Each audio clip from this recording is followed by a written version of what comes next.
Hello students, good morning. How are you? I hope all of you are fine too. Students, today I will discuss about abnormal molar masses. तो बच्चों abnormal molar masses क्या है? Means जो भी आप colligative property की help से जो मॉलिकुलर मास को फाइंड आउट करते थे, तो कई बार वो मॉलिकुलर मास बिल्कुल करेक्ट नहीं आते हैं। कई बार वो डबल आते हैं, या कई बार हाफ आ जाएगा, या कई बार ट्रिपल आ जाएगा। तो जो ये एबनॉर्मेलिटी आती है मासेज में, जिसको हम कॉलिगेटिव प्रॉपर्टी की हेल्प से फाइंड आउट करते हैं, तो ये एबनॉर्मेलिटी मीन्स जो ये चेंजेज आ रहे हैं मॉलिकुलर मासेज में, तो ये क्यों आते हैं? क्योंकि जब भी मॉलिक्यूल्स सॉल्यूशन में एसोसिएट होते हैं या फिर डिसोसिएट होते हैं, तो उस कंडीशन में ये मॉलिकुलर मासेज चेंज आते हैं। क्योंकि कॉलिगेटिव प्रॉपर्टी नंबर पर डिपेंड करती है। और सपोज आपने क्या किया कि एक सॉल्यूशन में सपोज आपने 100 मॉलिक्यूल्स डाले, और 100 अगर डिसोसिएट हो गए हैं, मीन्स एक अगर दो पार्ट में टूट गया, तो 100 कितने में डिसोसिएट होगा? 200 में। तो इसका मतलब अमाउंट चेंज हो रहा है। और अमाउंट किस चीज़ पे डिपेंड करता है? इसका मतलब अमाउंट मीन्स कॉलिगेटिव प्रॉपर्टी, क्योंकि कॉलिगेटिव प्रॉपर्टी अमाउंट पे डिपेंड करेगी। और अमाउंट में अगर चेंज आएगा तो कॉलिगेटिव प्रॉपर्टी चेंज होगी। और कॉलिगेटिव प्रॉपर्टी अगर चेंज आएगी, तो इसका मतलब कॉलिगेटिव प्रॉपर्टी की हेल्प से जो भी आप मॉलिकुलर मास फाइंड आउट करेंगे, उसमें भी चेंजेस आएंगे। सपोज आपके पास कोई एक मॉलिक्यूल है ये, और मैंने कहा ये इसका मास 10 ग्राम है। अब क्या हुआ कि सपोज सॉल्यूशन में डालने पे इसका डिसोसिएशन हुआ, और ये दो पार्ट में टूट गया। तो दो पार्ट में अगर टूटेगा, तो इसका मतलब अगर पहले 10 ग्राम का था, तो टू पार्ट्स में डिसोशिएट होने पे एक मॉलिक्यूल का मास कितना आएगा? 5 ग्राम। तो ये देखो आंसर क्या आ जाएगा आपके पास? 5 ग्राम। लेकिन एक्चुअली क्या था? उस मॉलिक्यूल का मास कितना था? 10 ग्राम था। तो जब भी डिसोसिएशन होगा तो मॉलिकुलर मास क्या हो जाएगा? डिक्रीज कर जाएगा, कम हो गया। पहले 10 ग्राम था, तो टूटने के बाद 5 ग्राम हो गया। और अमाउंट बढ़ गया, मीन्स पहले एक मॉलिक्यूल लिया था आपने, तो उसके दो बन गए हैं। ऐसे ही अगर आप 10 लेंगे तो 10 के 20 बन जाएंगे। तो जब भी अमाउंट बढ़ रहा है, नंबर बढ़ेंगे, तो मास क्या हो जाएगा? डिक्रीज करता जाएगा। मीन्स दो, एक के दो हो गए, और दो के मैंने कहा अगर चार हो जाएंगे, तो इनका मास भी क्या हो जाएगा? और कम हो जाएगा, डिक्रीज कर जाएगा। मीन्स अमाउंट अगर इंक्रीज करेगा तो मास क्या करेगा? डिक्रीज करेगा। तो इसका मतलब colligative property is inversely proportional to molecular mass. तो जब भी आप कॉलिगेटिव प्रॉपर्टी की हेल्प से मॉलिकुलर मास फाइंड करते हैं, तो अगर मॉलिक्यूल्स का एसोसिएशन हुआ है या फिर डिसोसिएशन हुआ है, उस कंडीशन में मॉलिकुलर मासेज क्या होंगे? चेंज आएंगे। हमारा आंसर वेरी करेगा। तो बच्चों इधर ध्यान से देखना। अब इसके बाद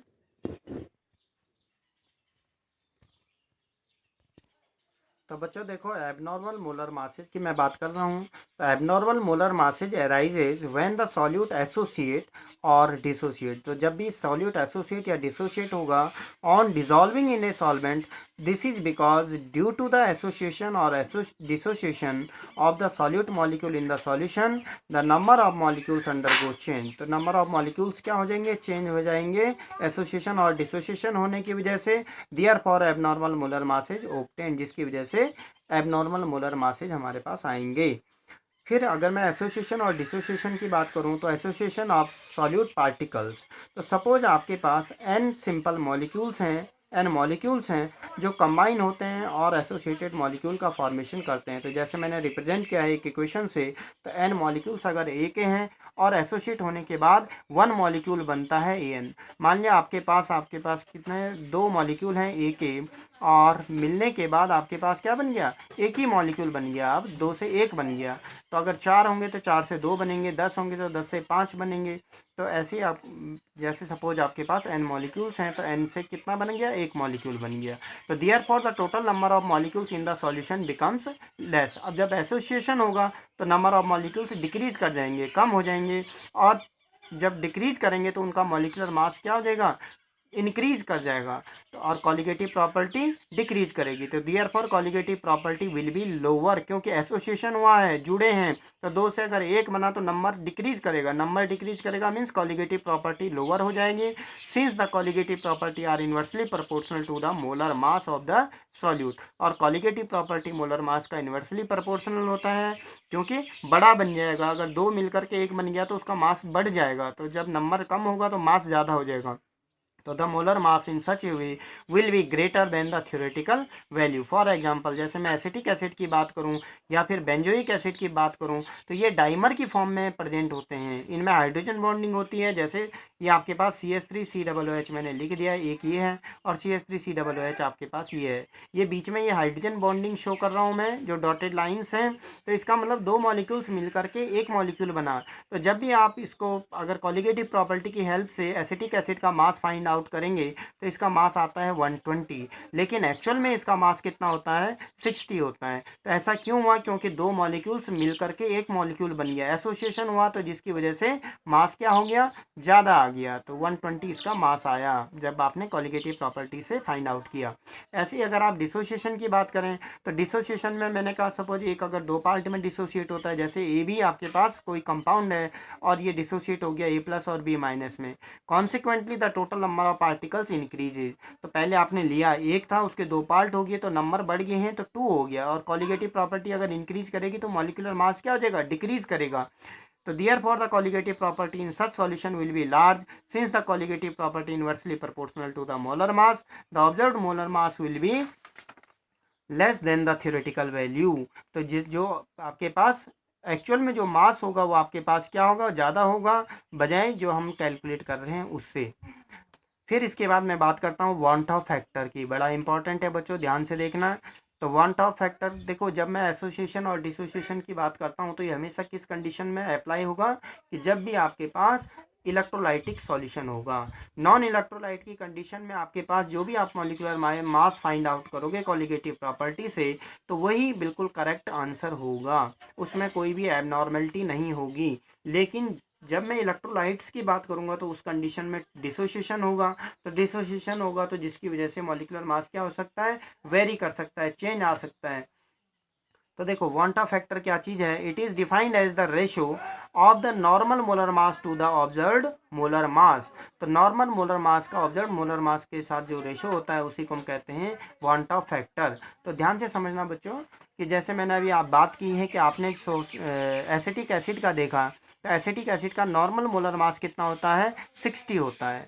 और जब मैं ऑब्जर्व करता हूँ, जब मैं सॉल्यूशन में देखता हूँ तो दो मॉलिक्यूल्स आपस में एसोसिएट होते हैं, डाइमर का फॉर्मेशन करते हैं एसिटिक एसिड की, और जब आप कॉलिगेटिव प्रॉपर्टी की हेल्प से फाइंड आउट करते हैं तो वहाँ से हमारे पास जो मोलर मास आता है वो 120 आता है। तो इसका मतलब ये वेरिएशन आया है। तो इन दोनों का रेशो जो ऑब्जर्व मोलर मास है वो 120 है, तो इसको सॉल्व करेंगे तो आंसर आ जाएगा 1/2। तो ये जो ये 1/2 है इसी को हम कहते हैं वांट ऑफ फैक्टर आई। तो देखो जब भी आपके पास एसोसिएशन होगा उस कंडीशन में आई की वैल्यू हमेशा 1 से लेस होगी। तो in case of association I is always less than 1। In case of dissociation, जब भी डिसोसिएशन होगा, जैसे NaCl की मैंने बात की या KCl की मैं बात करूंगा, तो उस कंडीशन में क्या होगा, आई की वैल्यू हमेशा ग्रेटर देन 1 होगी, 1 से बड़ी आएगी। और जब भी कोई ना तो एसोसिएशन होगा ना डिसोसिएशन होगा, उस कंडीशन पे आपके पास आई की वैल्यू क्या हो जाएगी, 1।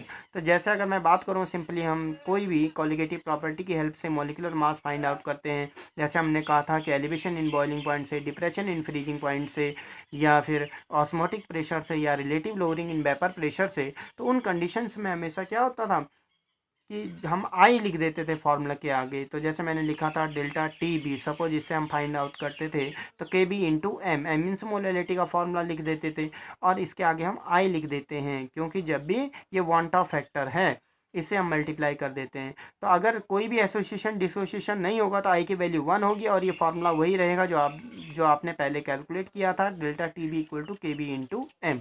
लेकिन एसोसिएशन या डिसोसिएशन होगा उस कंडीशन में आप आई की वैल्यू भी लिखेंगे। तो I इक्वल टू, देखो ये तो मोलर मास की फॉर्म में लिखा, और मोलर मास किसका इन्वर्सली प्रोपोर्शनल है, कॉलिगेटिव प्रॉपर्टी का।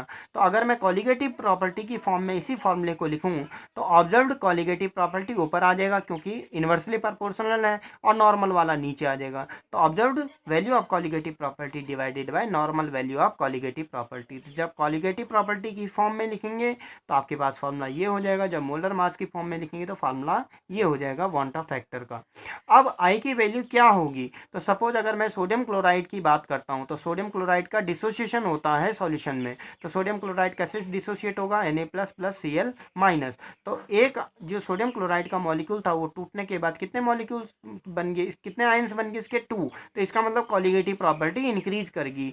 तो एक Na+ का और एक Cl- का, तो कितना हो जाएगा, इसके लिए आई की वैल्यू कितनी हो जाएगी, 2 हो जाएगी, यहाँ पे 2 हो जाएगी।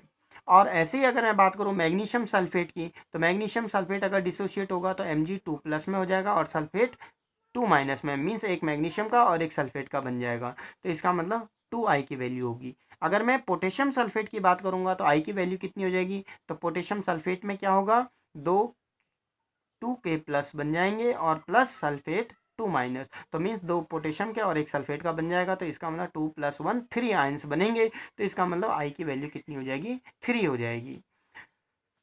तो बच्चों इतना आपकी समझ में आ गया। इसके बाद अगर मैं बात करूं तो डिग्री ऑफ डिसोसिएशन और एसोसिएशन की, तो डिग्री ऑफ डिसोसिएशन और एसोसिएशन हम उस कंडीशन में लेते हैं जहां पर कंप्लीटली डिसोशिएट नहीं होते हैं। मान लिया आपने 100 मॉलिक्यूल्स लिए थे और 100 में से केवल 50 डिसोशिएट हुए या 40 डिसोशिएट हुए, 100 के 100 नहीं डिसोशिएट हुए। ये आई की वैल्यू तब होती है 2 या 3 जब हम कहते हैं कंप्लीटली डिसोसिएशन हुआ है। लेकिन जहाँ पे मैंने कहा कि 100 में से केवल 20 डिसोशिएट हुए हैं, तो उस कंडीशन में हम डिग्री ऑफ डिसोसिएशन या फिर डिग्री ऑफ एसोसिएशन को फाइंड आउट करते हैं। इसको बच्चों मैं आपको नेक्स्ट टॉपिक में समझाऊंगा। तो ठीक है बच्चों, अभी के लिए इतना ही। Thank you. Stay home, stay safe. Okay bye.